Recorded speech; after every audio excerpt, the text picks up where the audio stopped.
Hai, untuk menjawab banyak pertanyaan tentang Bang, gimana sih caranya supaya jadi orang yang berkarisma? Jadi orang yang punya daya tarik biar gue disukai, bahkan sampai ada orang yang tergila-gila sama gue. Nah, di video ini gue bakal jawab gimana caranya supaya jadi orang yang berkarisma agar dia disukai banyak orang. Gue pikir ini sangat penting karena bukan hanya untuk menarik perhatian lawan jenis, ini juga berguna untuk relasi bisnis, teman, bos, maupun rekan kerja. Menurut Ronald Frank, seorang pakar cinta dalam podcastnya, Ronald Frank mengatakan bahwa untuk menjadi seorang yang berkarisma harus menjadi otentik. Sekarang kita lihat tokoh-tokoh yang karismatik ya.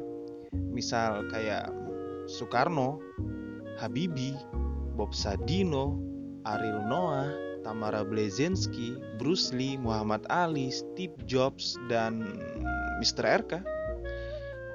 Kita nggak berbicara cantik atau ganteng ya, kita berbicara tentang karisma.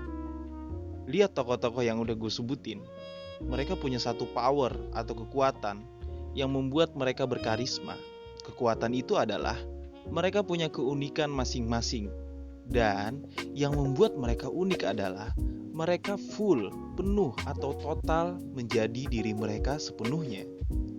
Pada saat seseorang sudah total menjadi diri mereka sepenuhnya atau menjadi otentik, maka otomatis mereka jadi unik.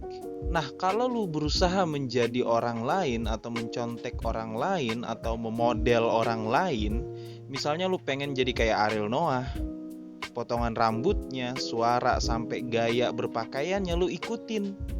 Atau kayak Habibie, atau kayak Bruce Lee, atau kayak siapalah terserah. Maka lu gak bakal unik bro. Lu diseragamkan, lu disama-samain, lu fake.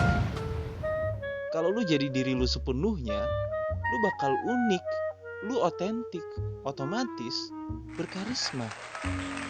Nah, untuk dapat menjadi diri lu sepenuhnya atau setotal-totalnya, yang pertama yang harus lu lakuin adalah lu harus menerima diri lu sepenuhnya.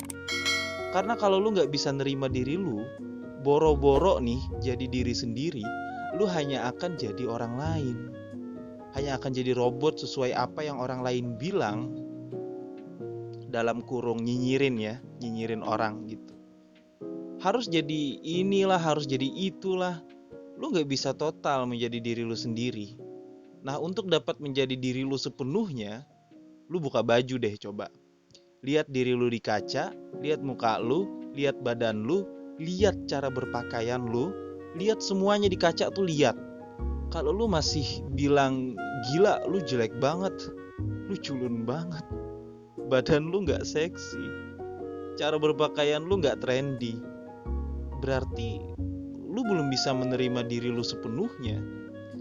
Tapi justru kalau lu lihat diri lu di kaca, terus lu bilang, gila men, lu keren banget, muka lu lebar tapi seksi, badan lu gak sispek tapi gurih, atau apalah, pokoknya lu terobsesi sama diri lu.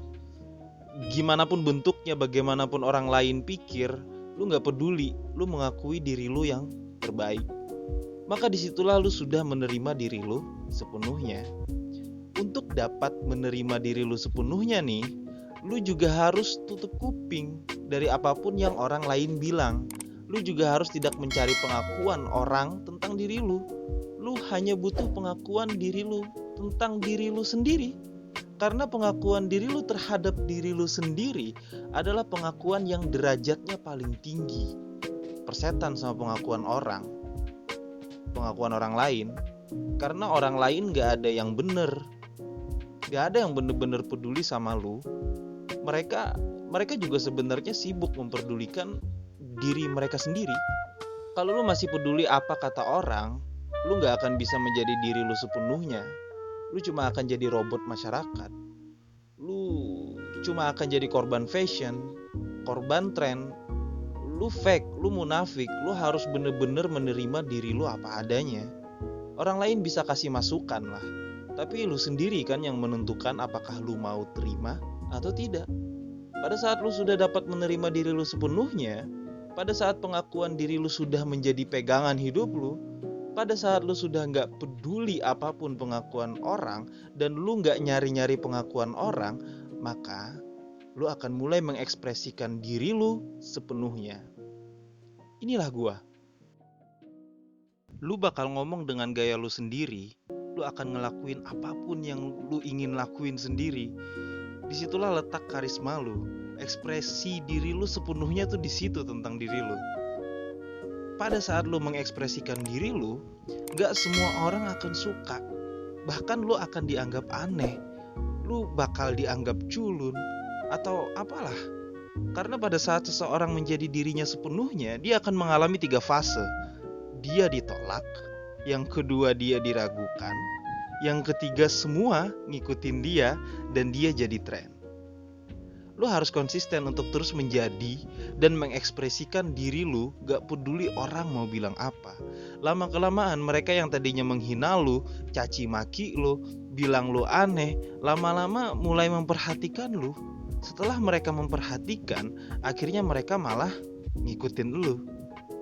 Mereka ngikutin lu karena lu gak nyari pengakuan mereka. Mereka yang akan cari pengakuan lu. Untuk memperjelas apa yang gue bicarain nih ya, gue bakal kasih lihat satu video dimana ada orang yang gak pakai baju terus joget-joget aneh di lapangan. Orang-orang mikir dia gila lah, sinting lah, apalah, tapi dia joget aja terus. Lama-lama orang yang tadinya ngejek-ngejek malah jadi ikut-ikutan. Video ini bakal ngebuktiin sebetapa sakitnya dan berkarismatiknya seseorang yang otentik.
Di video tadi sudah jelas bahwa keunikan itu butuh proses, butuh konsistensi, butuh percaya diri. Gak peduli lu sispek atau enggak, lu hitam atau putih, lu sipit atau belum, lu ganteng atau enggak, kalau lu unik, otomatis lu punya karisma. Untuk sekedar disclaimer, semua narasi atau statement di video ini bersifat substansial dan kondisional. Semoga bermanfaat dan jangan lupa bahagia.